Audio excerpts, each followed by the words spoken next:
This podcast is part of the Big Heads Media Podcast Network. Go to bigheadsmedia.com for more great podcasts. Hello, Cardinal fans. Welcome to the St. Louis Cardinals Unrestricted Podcast 2021 season recap. Hope everybody is excited.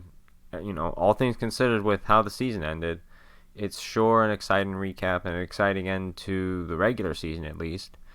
But before moving on and looking at the Dodgers and potentially further on, I'd like to take a look back and look at some of the players on the Cardinals this year and really just look at the way things developed for this team. Obviously, this team started as one that didn't necessarily have a lot of hopes or aspirations. There was a lot of questions whether or not they'd even make the playoffs, and talent just wasn't quite clicking. Things just were not quite coming together. Pitching was all over the place. And now, after not necessarily historic, but pretty unforgettable win streak, suddenly the Cardinals are in the postseason, ready to have a one-game wild card with the Dodgers. So, how do we get here? Well, we've had a lot of really, really important contributors come through and really come on at the end of the season. A lot of guys had a rough first month or so, and then they really sort of started to pick up stride and really get into a good rhythm. And one of those guys, interestingly enough, is Paul Goldschmidt. If you remove Paul Goldschmidt's first month, you might be hearing some MVP talk around him right now. Without that first month, he would be hitting 310, 386, 550. And he's up there in home runs. He would obviously have a pretty good contribution to a playoff team. And that's one of the things that people are sort of missing right now. You had Tatis, who was sort of the main guy for a while, not in the playoffs. You have Bryce Harper, who really came on at the end, and probably based on how things panned out and the measures of MVP that these writers have and people have in general. Bryce Harper, but he, again, didn't make the playoffs. And your final guy, who was stuck basically on a bottom dweller team in Juan Soto, again putting up great numbers but not necessarily amounting to much, you would have a spot for Goldie to come in and really make an argument with the high home run count, the great number, slash line, and then this huge run at the very end. He could have actually had a legitimate chance to win MVP. And considering that I was talking about how his play was going to be a factor and how his struggling was going to be what caused the Cardinals' downfall this season, there's no other way to put it. I was totally wrong, and I'm happy to see that. It's great to see him hit well, and especially towards the end of the season. One of my biggest complaints at the beginning was the eye, and it was a higher strikeout rate and lower walk rate than we'd ever seen out of him. And he pretty much corrected that. Especially when you look, removing that first month, his strikeout rate was only 18.9, so under 19%. And he was walking a little over 10% of the time. So those are both solid marks. Not necessarily where he was in his heyday, but strikeout rate especially is a very, very optimistic look. And hopefully he can continue to keep that up for the remainder of his time with us, because it's great to see a guy in the middle of the lineup with discipline, and it's great to see that his eye is still there and his reaction speed is still there. So, yeah, I was wrong about the decline, and hopefully he really moves forward as a ball player, and he can continue to get this production out of him for a few more years before the age starts to kick in. So the next guy on the list who, again, struggled a little bit, not necessarily struggled, but didn't play up to his potential to start the season and then really came around, was Tyler O'Neill. I mean, we've heard the fanfare around Tyler O'Neill, and it's all well with all the power he's shown and just the overall good hitting. Again, if you remove his first month, he had a 292 batting average, so he was hitting the ball as well as anyone on the Cardinals. But honestly, what really impressed me the most was the improvement in his discipline and the improvement in his patience this season. When you looked at how he was approaching the first 2 months of the season, he only had 3 walks in those first 2 months, and all 3 of those walks were on 3-2 counts. It was, I don't have the stat for it, but it was pretty noticeable that he was incredibly, probably to a fault, way too aggressive on 3-walk counts, particular 3-0 and 3-1.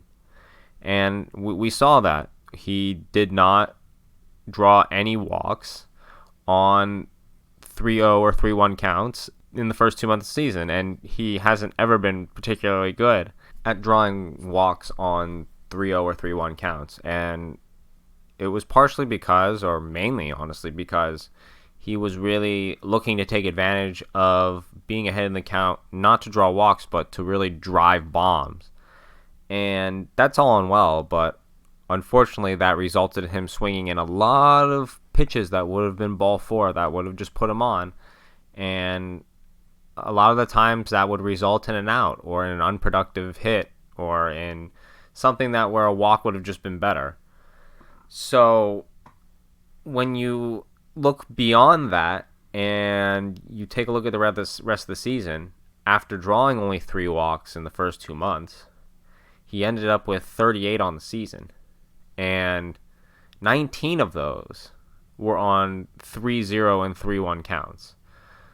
And I honestly, it was pretty noticeable if you really look at the footage from the beginning of the season and then you cut it forward to the middle of the season or the end of the season, and you take a look at his approach on a 3-0, a 3-1 count, you will see obviously a lot more takes now from O'Neill. Whereas I'm telling you, before, if you go back and look, there were not very many takes on 3-0 or 3-1. He was looking to go for the fences every time.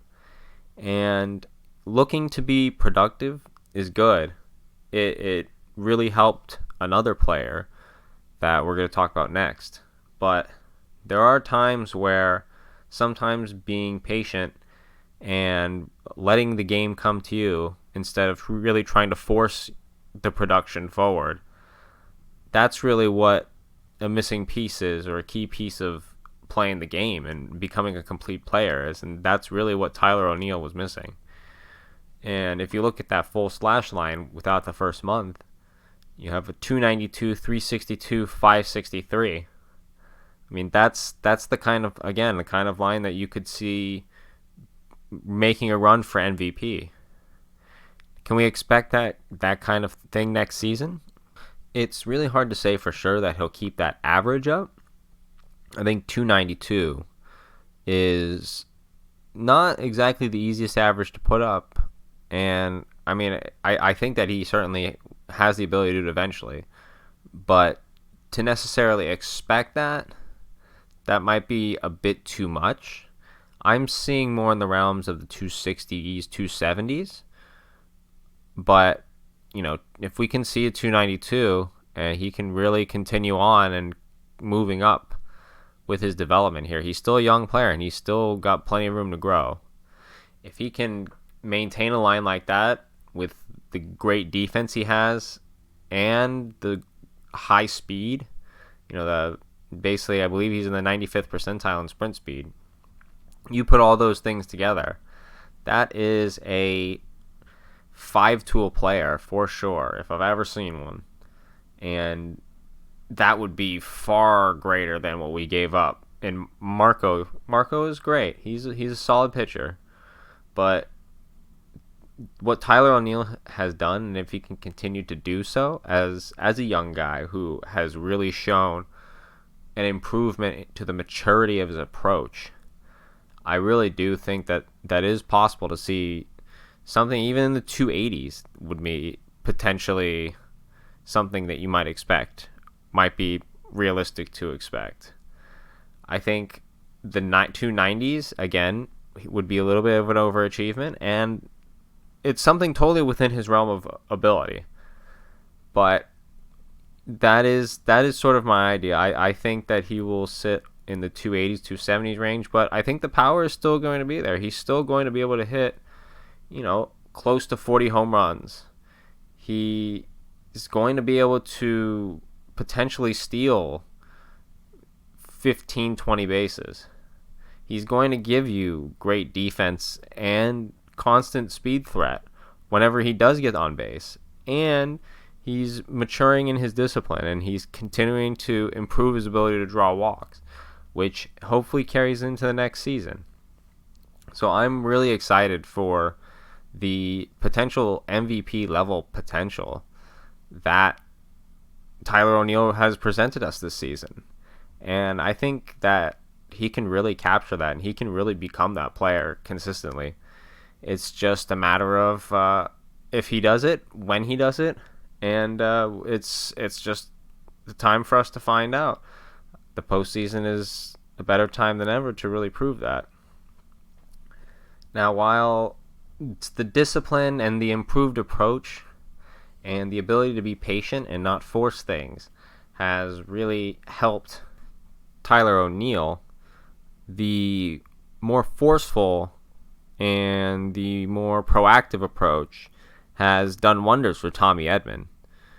He seemed to be a little bit passive at first, really following that on base over batting average approach. It seemed like that he was really going for walks a little bit more, being a little bit too patient, and just wasn't quite comfortable. And I do think that there was a bit of a change in mindset for him, and he started to hit the ball, really be aggressive and look for hits as opposed to looking for walks. And I think that when you look at his numbers this year and you see that the 308 on base percentage, it's a little disconcerting, and it's a little bit, especially for a leadoff hitter, it's a little eye-opening or eyebrow-raising, whatever you want to call it. But I think it really goes to show that the approach of trying to fish for OVP and trying to go for the analytical style as opposed to just hitting the ball, it just doesn't work for some guys. And I think Edman is one of those guys who just needs to try and play the game in the more traditional way, needs to be allowed to swing the bat when he sees the pitches and really just play the game by feel, play the game by eye, and play the game by instinct. He didn't have the greatest on base, which is what you're really looking for in a traditional leadoff hitter, but he didn't really strike out a lot, only 13.7% strikeout percentage, which is very nice. And again, the BABIP wasn't great, but he had big hits when it mattered, and he endeared himself to the fans. We've seen him come through in those big moments, taking the pitch the right way, not trying to do too much, and yet being proactive and trying to get hits and trying to do what he can do to make the team win. And I think that is a great thing to have, and I think that he has been a very serviceable leadoff hitter for us this season, despite maybe not being the traditional leadoff hitter, not having the high batting average, not being able to draw walks and have the high OBP. What he does have for a traditional leadoff is base stealing ability. It's funny to say that Tommy Edman is the first Cardinal with 30 stolen bases since Edgar Renteria all the way in 2003, almost 20 years. It's truly interesting to see that, considering the Cardinals really don't necessarily run that much, and that really shows in the fact that they didn't have great steal numbers or really high concentrated steal numbers than a lot of guys. But Tommy has shown that once he gets on first, he can be productive. He can be a threat. And I think that, again, he's not necessarily the traditional leadoff hitter, but if he remains the leadoff hitter for the Cardinals this season or next season, if we go into next season addressing other things and allowing Edman to remain the leadoff hitter, it's not something that's necessarily upsetting. Is it possible to upgrade it at leadoff? Most certainly. It would be great to see the average bump up 10, 20 points, OBP bump up 20, 30, 40 points. But again, we can't necessarily have a perfect team, and we have to focus on the things that are important and the real deficiencies. And while Edman isn't the greatest or the most perfectly fitting traditional leadoff hitter, he's shown that he can be the leadoff hitter for a winning team, and he can make things happen in big moments. So Tommy Edman, again, another guy who has really exceeded my expectations, despite the numbers perhaps not really showing it. He definitely played above his numbers in my eyes. Now, a guy who, again, I think played above his numbers in some cases is Nolan Arenado. Nolan didn't have the greatest year necessarily, but I want to focus less on the season overall and more on his struggles at Busch, because that's the real story, I believe, in the season. This year at Busch, he hit 228, 287, 435. So you take that out and you just look at the numbers on the road, and he was a 280 hitter and put up really good numbers this season. So what's the deal? We obviously knew that there was going to be a drop-off from Colorado. We know that there is an effect in Coors, despite as much as they want to play with the humiditor. There is a Coors effect, and that will never go away. But we've seen Arenado hit and Busch before. He's not necessarily a Colorado product. We shouldn't necessarily be getting worried about that.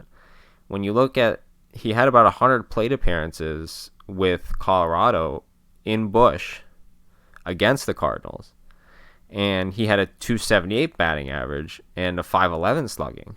So it's not necessarily just Busch itself. He's shown that he can hit in Busch over an extended period of time. Not necessarily 70, 80 game season amount of time, which is about what I believe it was 70. It was in the high 70s, the number of games they played at home. But at the end of the day, he has proven that he can do it before. He has shown a good approach, and he's hitting on the road. So it's too premature to say or make any sort of conclusion about his hitting. And on the defensive end, it's almost the opposite effect. It's very interesting to see that we see him make these incredible plays time and time again, and he's talked about and hasn't really been necessarily challenged as one of the best defensive third basemen in the league. And yet, when you look at all of his defensive metrics, they're as bad as they've ever been. And considering how good the Cardinals defense was, I believe they were second in the league in defensive runs saved. That's very interesting, especially when you consider Arenado had his first single season where he had single-digit DRS, defensive runs saved. He only had 6 this season, whereas before he had never finished below 12 as an elite defensive third baseman was. So I believe this is one of those things where their numbers certainly have their merit, but the saying that numbers are a tool, not a rule, I believe, is a really important thing to note here. Just because it says that Nolan Arenado had a really bad defensive season in comparison to his other seasons, only 6 DRS wasn't that great, doesn't mean that when you watch him, he actually wasn't that great, because we've seen it. He is that great. He has been playing that well. He's made those incredible plays, and he has shown to be a sturdy third baseman, and the Cardinals defense has been good in part because of it. So that's another guy where the numbers don't tell the whole story, and you really just need to give him some slack. Just sit back, watch one more season. If things still continue this path and he still continues to struggle, then sure, maybe there's a problem here. But his first year out of Colorado and Busch, he struggles a little bit. I think in a way it's natural. So I do believe that he is going to take a step up in overall numbers next year. And I think that is going to really be pushed by his ability to hit in Busch. I think he will hit well in Busch next season. I think that that's really going to propel his numbers up and really propel this team as well. And another guy who I think really defies the metrics and defies the numbers, who just looks better than what numbers would tell you, is Dylan Carlson. I think that if you told me a sub 800 OPS guy with 150 strikeouts and negative defensive metrics, if you told me that guy was good without seeing anything, I'd probably say, well, he's all right, I guess. But that's what Dylan Carlson is. And man, he looks so much, but I feel like he's so much better than that. Both ends of the field. I think obviously he's young and he went through his slumps, but he looks better than 790 OPS, but a sub 800 OPS guy, which is generally considered not the greatest hitter in the world. And again, with a lot of strikeouts, you would think that he looks like he's swinging at bad pitches and just doesn't have a very patient approach. And yes, he has his moments because he's 22, but that's just not the feeling that I'm getting. I think that he's really got a lot of room to grow. I think he swung the bat very well this season, quite frankly. And I think that one of the things that's going to haunt him, hopefully not, but that's going to float over his head in a way for the rest of his career, is the comparison in particular to Randy Arozarena, Adolis Garcia to an extent, but mostly to Arozarena, because of the circumstances that led each of those guys to their respective positions on their teams. I think that at the end of the day, you just really need to just let him grow and just watch and see what happens, and don't get hung up on these comparisons to Arozarena, to Adolis Garcia, to any of these guys that the Cardinals have traded over the years. I think that we just need to let him be his own guy, especially at the age that he's at. Just let him grow. He's no Juan Soto, but he's going to be a very, very good player. And I think that the Cardinals really shouldn't complain about the outfield. It's going to be, if O'Neill takes a step forward and Bader can continue to stay steady and play the defense that he plays, the Cardinals are going to be good for quite a while. At least in the outfield, of course. So now that we've talked about most of the hitters, I think looking at the bullpen is obviously a good place to start on the pitching end. I think the bullpen was one of the big stories of the season. And what better way to start the story of an inconsistent bullpen than with an inconsistent pitcher in Genesis Cabrera? I think Cabrera is, again, as I said about the previous two guys, is a player who is much better than this year's numbers would suggest. He has great velo and really easy velo, honestly, with a lot of pop out of the hand, good sharp movement, and he's got great breaking stuff to go with it. As a lefty, that's great to see. And he's shown his stints where he has the legitimate control, like not just for a couple pitches or a couple sequences, but like multiple appearances where he has the control down and he really has his stuff going. It's just he has to stay a little bit more consistent. He has to find that spark and really that grip, that rhythm, whatever it needs to be, that key to put him over the top and really make him a solid left-handed reliever for the Cardinals for years to come is just consistency. He's just not quite consistent enough, and that's what the numbers show. The ERA is a little high for a reliever. It's not bloated because he is a good pitcher with a lot of talent, but it's not reflective of how good he is, the ERA, because he just hasn't quite been able to put it all the way together consistently. And at the end of the day, that really, really hurts when it comes to relievers. When you get these short stints and any little crack can change a game, it's not good to have a guy who is a heads or tails type of player. And it makes things tough, and it does make things a gamble. And another one of those guys is Alex Reyes, who, again, has the potential to be the headline of the bullpen if he can just get it more consistently. I mean, he's probably to an even greater extreme, where he could easily be a top 5, if not the best reliever in all of baseball, if he could just get some consistency together. If he could just lower the walks, not necessarily all the way. I'm not asking him to be Corbin Burns here. I'm just asking for a little bit of, consistency in your control. Just the ability to, when you want to throw a strike, you can throw a strike.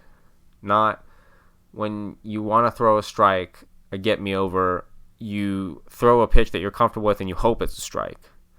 No, you need to see more consistent count control and more consistent pitching.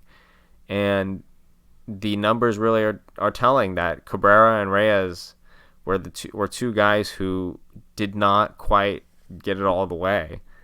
And their ERAs in particular just don't demonstrate their talent. They're way better than their ERA show. And Reyes showed with that elite start what he can really be. And it just, the consistently, he had a couple of bad stretches, and the walks just finally started hurting. When you have a guy with a lot of walks, as we saw with John Gant, even if they're successful, it's only a matter of time before things really start to fall apart. And that's what happened with Reyes. Eventually the mistakes became too great, and that dam finally cracked. So those are two guys who really need to, if anything, the only thing they really need to improve on is just their rhythm and their consistency, and being able to come into a season where they're going to appear 60 times and really show that they're not going to be shaky with their control in 25, 30 of those appearances. A guy who has really shown that consistency toward the end of the season in particular was Luis Garcia. And they really rewarded him for that. They gave him the closer's role, and it was good. I was very happy with that. He is the kind of guy that the Cardinals really should be looking for when it comes to relievers, no matter what hand. He throws hard, high 90s. He controls the count well. He doesn't, if you look at the walk rates for the pitchers, he is the lowest among the relievers. He doesn't really walk people. He has done a great job controlling counts, controlling the pitches, has good breaking stuff. And, when you see a guy like that, those are the tools and the traits that are the makings of a successful pitcher. And those are the kind of things that you can take and you can say, okay, he had a 5 ERA as a reliever elsewhere, but we see these things and we can take a chance on him. Those are the kind of things you look at. And those are the kind of things that are worthy of taking a chance on, because that's the kind of thing that will last in this league. Now, on the other end of it, while he has done well, McFarland is the other end of the Cardinal free agent spectrum, where they get these guys and to an extent they work. And in many ways, I'm not sure how it happens. TJ McFarland has been great this year as ground ball pitcher. He has excellent ERA. He's done his job as a lefty who throws in the high 80s, whose breaking stuff isn't necessarily strong, and who basically feels like should be pitching 10 years ago in many respects, based on just the stuff that he profiles. He reminds you of a guy like Tyler Webb, Tyler Lyons, these guys who have pitched well for a year and just fizzle out, because at the end of the day, in many respects, their success is smoke and mirrors, and there's only a certain point where you can get guys out with sub 90 fastballs that don't really do much and breaking pitches that don't have the sharpness or the loopiness that a lot of major league pitchers are throwing these days. You know, you see curveballs with like 3, 4, 5 feet of depth, these sliders that break across the plate 20 inches. This is the kind of stuff that the modern league is seeing. So when you're seeing the kind of stuff that TJ McFarland is throwing, it's not bad stuff, but it just doesn't have that same effect, that same feeling when you're seeing this other ridiculous movement, ridiculous speed. Eventually you get used to that kind of thing. You get used to the rhythm and you get used to their motion. You see the ball coming out, and when you see the ball coming out, it's a lot easier to hit the ball at 88 when you've been seeing mid-90s. So I'm very happy to see TJ McFarland, and as long as he's pitching well, you ride him out. But in crucial situations in the playoffs, I am going to be biting my nails every time I see him come in, because you know he's going to come in for big situations and try to induce ground balls, and it is not going to be stress-free, for me at least, that's for sure.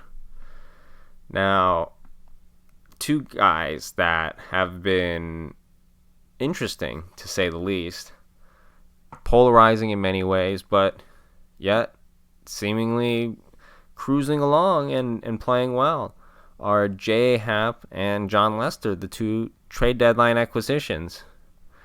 You know, I got to give them a lot of props for their performances. It's not necessarily been the greatest road, the smoothest sailing, but they've done well for what they are. Their numbers are generally similar. They're around 4.25 ERA. Much better than the 6-ish that they displayed at the beginning of the season. So, you know, with something to really be proud of and something that the Cardinal fans can really be happy with. They did their job over their starts in our big win streak. Lester wasn't anything particularly special, but he remained consistent and didn't necessarily get blown up too hard. And J.A. Happ actually had a 2.75 ERA in the 4 starts he had during that win streak. The slash line he gave up was just 230, 288, 311. Obviously, a 311 slash at any point is very nice to see. And especially from a guy who really struggled to start the season, to see that kind of thing at the beginning of or at the end of the season during a really important win streak, it's props to Mozeliak, I guess. I gotta say, I was wrong again. They did what they needed to do. They perfectly filled the role of the 4th and 5th starter and the inning eater that the Cardinals needed this year. And it does suck. I will not admit that it does not suck and that they were not wrong for trading the two guys that they traded. But the value they got back was positive and it was contributing, which is far more than I expected from that at this point, honestly. I really thought that it was just going to be rough sailing. It was just going to be more of the same. But they really did provide an extra little bit of stability that the Cardinals really needed. And that should not be understated. Now, finally, the last guy, I'm going to pivot a little bit here because I also want to talk about something he did today. But the last guy I want to talk about is Harrison Bader. He is one of the most polarizing players the Cardinals had in a while, and he still is. There are a lot of guys who see him struggle and then see the whatever you want to call it, his act on the field or his bravado, his actions on the field, and his emotions really show, and he gets pumped and he does the little show-offs when he makes a diving catch. And to many more traditional fans, yeah, that can be a little upsetting when you're hitting 220 and you're flailing at stupid pitches. But at the end of the day, he's a guy who is an important contributor. He is making improvements to his approach. He's seeing the slider a lot better. I don't have the numbers up, but we've seen that he's seeing the slider a lot better.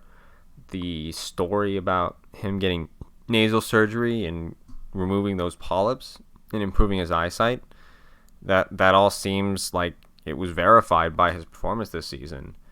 And he still has his moments where you're looking at him and you're just saying, WTF, man. It's just astounding sometimes. And yet he has made his improvements as a hitter. He's made good strides, and his defensive prowess makes him an incredibly valuable player. And I'm hoping that he can continue to make these improvements. He can be a elite center fielder if he can continue to make steps and he can get his average into the 260, 270 range. He can walk a little bit more. He can pick up 15, maybe even 20 home runs. Okay, maybe that's a little much, but he at some point has the potential for a little bit of power, is my point. And at the end of the day, like he really does have the potential to be a legit center fielder on both sides of the field.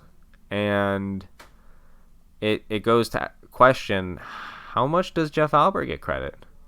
He definitely has gotten a lot of flack for the struggles at the beginning of the season, but you look at Tyler O'Neill and the way that he really has improved, and you look at Harrison Bader and the way that while his numbers sort of tailed off at the end of the season, he had a great streak of games, and he really has overall seen the ball a lot better, it seems, and his at-bat to at-bat approach. While there's certainly some moments where you're questioning what he's doing, it has been far more sustainable and just generally just you're not shaking your head nearly as often at the swings and at the at-bats he's taking.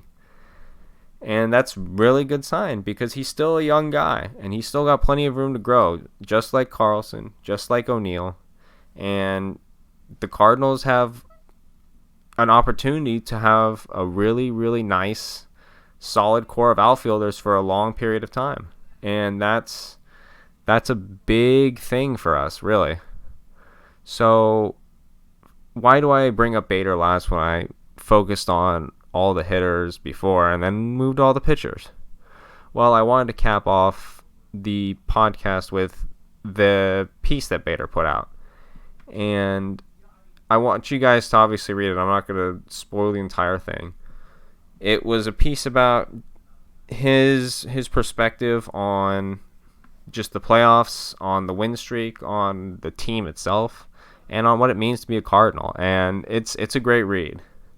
But I think one of the things that he really emphasized was just how ridiculous the idea of the fantasy, the devil magic, and that whole idea is. And while it's a good instrument for fans, and while it's a great story for the players, it's good for him to really see things this way. It's important to keep things in perspective, in particular for the players. And when Harrison Bader says, what's real, what counts, is what we actually do, what we prove, both to our opponents and to ourselves.